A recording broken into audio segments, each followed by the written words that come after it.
ஒரு அம்மா பறவை அதனோட கூடு ஒன்று இருக்கும். அந்த கூட்டில் வந்து முட்டையிட்டு அந்த முட்டை மேலே வந்து உக்காந்துருக்கும். திடீர்னு என்னாச்சு, அந்த முட்டை வந்து குலுங்க ஆரம்பிச்சிருச்சு. அப்போது அம்மா பறவை நினச்சிது, இன்னும் கொஞ்சம் நேரத்தில் வந்து அந்த முட்டைக்குள்ளார இருந்த அந்த குட்டி பறவை வந்து வெளியில் வந்துடும்.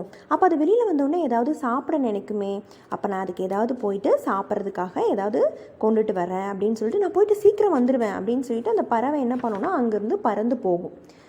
பறந்து போன கொஞ்ச நேரத்துலேயே என்ன ஆகும்னா, அந்த முட்டை வந்து குலுங்க ஆரம்பிச்சிடும். மேலேயும் கீழேயும் ஒரு குதிச்சுக்கிட்டு மறுபடியும் ஒரு குலுங்கிட்டு என்ன பண்ணுன்னா, அந்த ஓட்டை உடச்சிக்கிட்டு அந்த குஞ்சு பறவை வந்து வெளியில் வந்துடும்.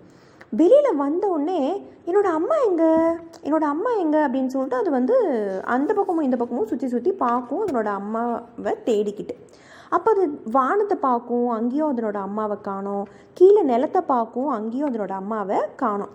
சரி, நான் போய் என்னோடய அம்மாவை தேட போகிறேன் அப்படின்னு சொல்லிட்டு அது வந்து பறக்க ஆரம்பிக்குது.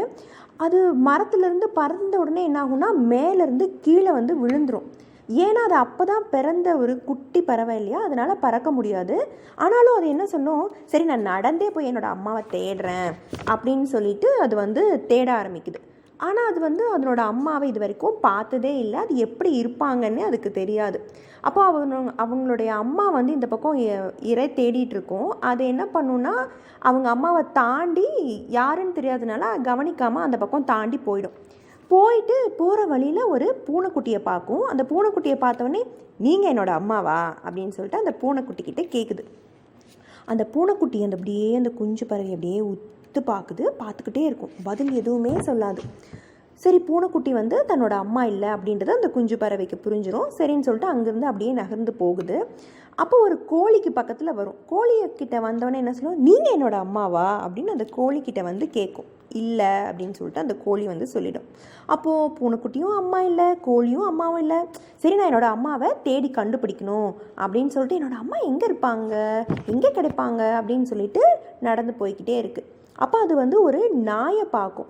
நீங்கள் என்னோடய அம்மாவா அப்படின்னு சொல்லிட்டு அந்த நாய்கிட்ட கேட்கும். நான் உன்னோட அம்மா இல்லை, நான் ஒரு நாய் அப்படின்னு அந்த நாய் வந்து பதில் சொல்லும். சரி, அப்படியே நடந்து போய்கிட்டே இருக்குது அந்த குட்டி பறவை. அப்போ வழியில் ஒரு பசுமாட்டை பார்க்கும். நீங்கள் என்னோடய அம்மாவா அப்படின்னு அந்த பசுவை பார்த்து கேட்கும். நான் எப்படி உன்னோட அம்மாவாக இருக்க முடியும், நான் ஒரு பசுமாடு அப்படின்னு பதில் சொல்லும் அந்த பசு. அப்போ பூனைக்குட்டியோ கோழியோ அதனோட அம்மா இல்லை, நாய்க்குட்டி இல்லை, பசுமாடோ அதனோட அம்மா இல்லை. எனக்கு அம்மா இருக்காங்களா? ஏன் இல்லை, எனக்கு அம்மா இருக்காங்க, நான் கண்டிப்பாக தேடி கண்டுபிடிப்பேன் அப்படின்னு சொல்லிட்டு அந்த குட்டி பறவை அப்படியே நகர்ந்து போகுது. சரின்னு சொல்லிட்டு நடக்கிறத விட்டுட்டு ஓட ஆரம்பிச்சிடும். அப்போ அது வழியில் ஒரு காரை பார்க்கும். காரை பார்த்தோன்னே, ஒருவேளை இந்த பொருள் தான் என்னோடய அம்மாவாக இருக்குமோ? இருக்காது, கண்டிப்பாக இருக்காது அப்படின்னு சொல்லிட்டு அந்த குட்டி பறவை அங்கேருந்து ஓடுது. அப்போ என்ன ஆகும், ஓடிக்கிட்டே இருக்கும்போது தலையை கீழே குனிஞ்சு பார்க்கும். அங்கே ஒரு ஆற்றுல வந்து ஒரு படகு போயிட்டுருக்கோம். பார்த்துட்டு அதுவும் என்னோடய அம்மா அப்படின்னு சொல்லி கத்தும். ஆனால் படகு நிற்கவே இல்லை, படகு வந்து போய்கிட்டே இருக்கும். சரின்னு தலையை மேலே உயர்த்தி பார்க்கும். அங்கே ஒரு பெரிய விமானம் ஒன்று போயிட்டுருக்கும். அதுவும் என்னோடய அம்மா அப்படின்னு சத்தமாக கத்தும். ஆனால் அந்த விமானம் வந்து நிற்கவே இல்லை, அதுவும் வேகமாக பறந்து போயிடுச்சு. சரின்னு சொல்லிட்டு அப்புறம் அது வந்து ஒரு பெரிய இயந்திரத்தை ஒன்று பார்க்கும். இதுதான் என்னோடய அம்மாவாக இருக்கணும், இது என்னோடய அம்மாவே தான் அப்படின்னு சொல்லிட்டு அந்த இயந்திரத்துக்கு முன்னாடி வேகமாக ஓடி போகுது. அம்மா தோ நான் இங்கே இருக்கேன் அப்படின்னு சொல்லிட்டு அதுக்கு பக்கத்தில் போனோடனே அந்த இயந்திரத்துக்கிட்டேருந்து ஒரு சத்தம் வந்துக்கிட்டே இருக்கும்.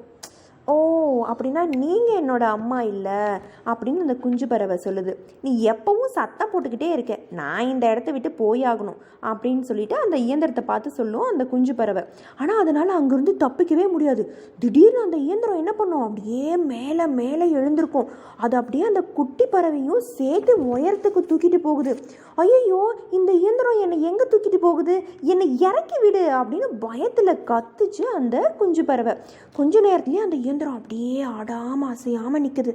இப்போ நான் எங்கே இருக்கேன், நான் என்னோடய வீட்டுக்கு போகணும், நான் என்னோடய அம்மாவை பார்க்கணும் அப்படின்னு சொல்லிட்டு அந்த குட்டி பறவை சொல்லும். ஆனால் கொஞ்ச நேரத்தில் ஏதோ ஒன்று நடக்கும்.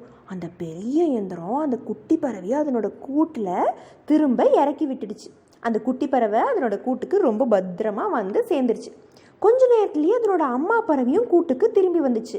நான் யாருன்னு உனக்கு தெரியுமா அப்படின்னு அந்த குட்டி பறவை கிட்ட கேட்கும் அதனோட அம்மா.